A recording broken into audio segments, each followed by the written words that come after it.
যুদ্ধক্ষেত্রে সফল অস্ত্র হিসেবে খ্যাতি কুখ্যাতি দুই অর্জন করেছে তুরস্কের তৈরি বায়রাক্তার সিরিজের ড্রোন টিভি-2। নগর্নো কারাবাখ যুদ্ধে আজারবাইজানের জয়ী হওয়ার অন্যতম নির্ধারক ছিল মনুষ্যহীন এই আকাশযান বা ইউএভির ব্যবহার। ইউক্রেনীয় বাহিনীর কাছেও বিপুল জনপ্রিয় হয়ে উঠেছে তুর্কি অস্ত্রটি। জনপ্রিয়তা এতটাই যে ড্রোনটি নিয়ে একটি গানও বেঁধেছে ইউক্রেনীয় সেনাবাহিনী। তাদের ফেসবুক পেজে গানটি কথা ও সুর প্রকাশিত হয়।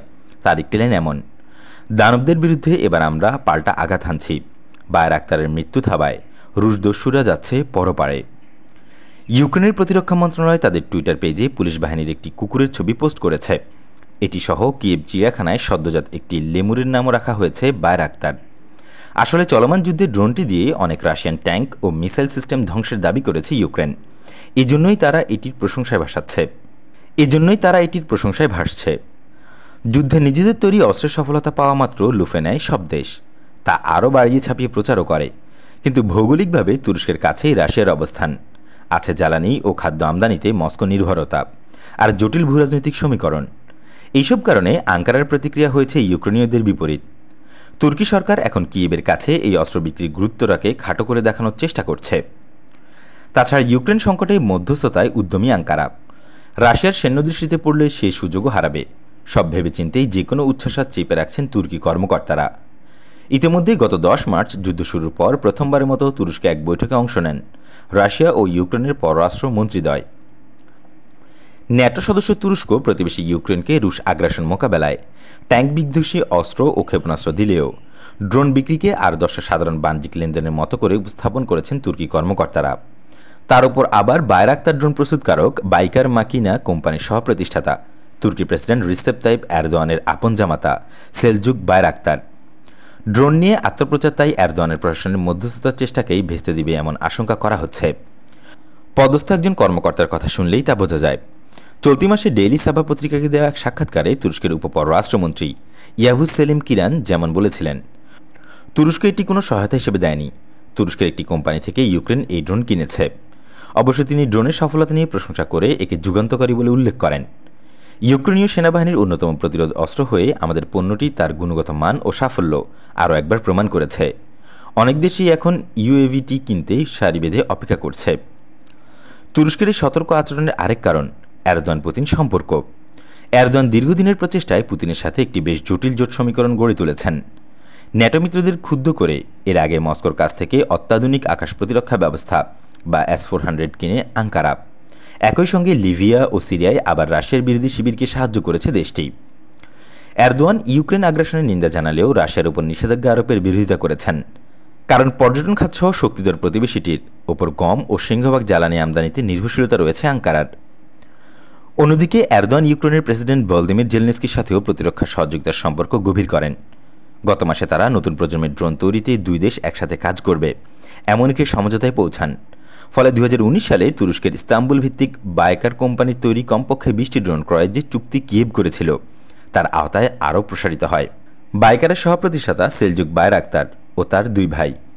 সেলজুক যুক্তরাষ্ট্রের বিখ্যাত ম্যাসাচুসেটস ইনস্টিটিউট অব টেকনোলজিতে স্নাতকোত্তর বৃত্তি পেয়ে পড়াশোনা করেছেন। ইউক্রেনের কাছে ড্রোন বিক্রি ছিল তুরস্কের বৃহত্তর ড্রোন কূটনীতির অংশ, যার মাধ্যমে নিজস্ব পররাষ্ট্রনীতির অগ্রাধিকার অনুসারে ক্রেতা দেশের সাথে সামরিক অংশীদারিত্ব মজবুত করেছে আঙ্কারা। এর মধ্যে তুরস্কের সবচেয়ে বিখ্যাত বায়রাক্তার টিভি-2 ড্রোন কিনেছে বা অর্ডার দিয়েছে প্রায় 1 ডজন দেশের সরকার। যুক্তরাষ্ট্রের ফিলাডেলফিয়া ভিত্তিক ফরেন পলিসি রিসার্চ ইনস্টিটিউটের বিশেষজ্ঞ অ্যারনস্টেইন জানান, ড্রোনগুলো বিক্রি করা এখন তুরস্কের পররাষ্ট্রনীতির শীর্ষ অগ্রাধিকারের মধ্যে রয়েছে। এটি দেশের অন্যতম মূল্যবান রপ্তানি পণ্য। অনেক দেশের কাছেই তা সেরা পছন্দ। কার্যকারিতায় এটি অপেক্ষাকৃত কম দামের চীনের তৈরি ড্রোনের চেয়ে এগিয়ে। বাজারে অন্যান্য প্রতিযোগী আমেরিকা ও ইসরায়েলের তৈরি একই মানের ড্রোনের দাম আবার খুবই বেশি। সেই বিবেচনায় উৎপাদন ও মোতায়েনে সস্তা টিভি-2 বাজার মূল্য $50 লাখ। বিভিন্ন রণাঙ্গনের ড্রোনটি পরীক্ষিত ও মারাত্মক বলে প্রমাণিত। উত্তর আফ্রিকার মরুভূমি থেকে ককেশাস পর্বতমালা বিস্তৃত অনেক অঞ্চলে এটি সাড়া জাগানোর সফলতা পায়। এসব অঞ্চলে রাশিয়ার অস্ত্রের বিরুদ্ধেও লড়েছে টিভি-2। তুরস্ক তার নিজ দেশের বিচ্ছিন্নতাকামী কুর্দি বিদ্রোহীদের বিরুদ্ধেও এর ব্যবহার করেছে। উল্লেখ্য, টিভি-2 এর সমশ্রেণীর ইসরায়েলের একটি হ্যারন ড্রোনের দাম প্রায় $1 কোটি। আমেরিকার তৈরি একই শ্রেণীর ড্রোন কিনতে ক্রেতা দেশকে $2 কোটি পর্যন্ত দিতে হয়। কিছু ক্ষেত্রে তা আরও বেশি হতে পারে। অন্যদিকে চীনে তৈরি এমন ড্রোনের দাম সর্বনিম্ন $10 লাখ হলেও সেগুলো খুব বেশি দুর্ঘটনাপ্রবণ, তাই দাম ও নির্ভরযোগ্যতার বিচারেও টিভি2 সেরা। এই ড্রোনের ক্রমবর্ধমান চাহিদার কারণেই 2021 সালে তুরস্কের প্রতিরক্ষা খাতের রপ্তানি 40% বেড়ে $322 কোটি উন্নীত হয় বলে জানিয়েছে দেশটির রপ্তানিকারক সমিতি। চলতি বছরের প্রথম 2 মাসে নাটকীয় হারে বেড়েছিল ইউক্রেনে তুরস্কের অস্ত্র রপ্তানি, যা $58.4 মিলিয়ন ছিল বলে জানানো হয়। ইউক্রেনের হাতে থাকা ড্রোনগুলোর মধ্যে একমাত্র টিভি2 একসঙ্গে 4টি লেজার রশ্মি নিয়ন্ত্রিত বোমা বা ক্ষেপণাস্ত্র বহন করতে পারে। স্টেইন বলেছেন, কাজের দিক থেকে ইউক্রেনের কাছে এই ড্রোন খুবই মূল্যবান হয়ে উঠেছে। ইউক্রেন সুযোগ পেলে ড্রোনটি আরও কিনতেই থাকত, কারণ রুশ বাহিনীর মধ্যে চরম ক্ষোভের জন্ম দিচ্ছে এই অস্ত্র। অবশ্য রাশিয়ার মতো বিশাল শক্তির বিরুদ্ধে স্থলযুদ্ধে অবধারিত পরাজয় এড়াতে পারবে না ইউক্রেন। তারপরও কৌশল বুঝে এটি ব্যবহার করে তারা রুশ বাহিনীর গুরুত্বপূর্ণ লক্ষ্যবস্তুতে আঘাত হানতে পারছে। ফলে তুলনামূলক দুর্বল একটি প্রতিপক্ষ পেয়েছে আগ্রাসী বাহিনীকে আঘাত হানার শক্তি। সমর বিশারদরা বলছেন, নিচু দিয়ে ওরা টিভি2 ড্রোন রুশ বাহিনীর জন্য সহজ লক্ষ্যবস্তু।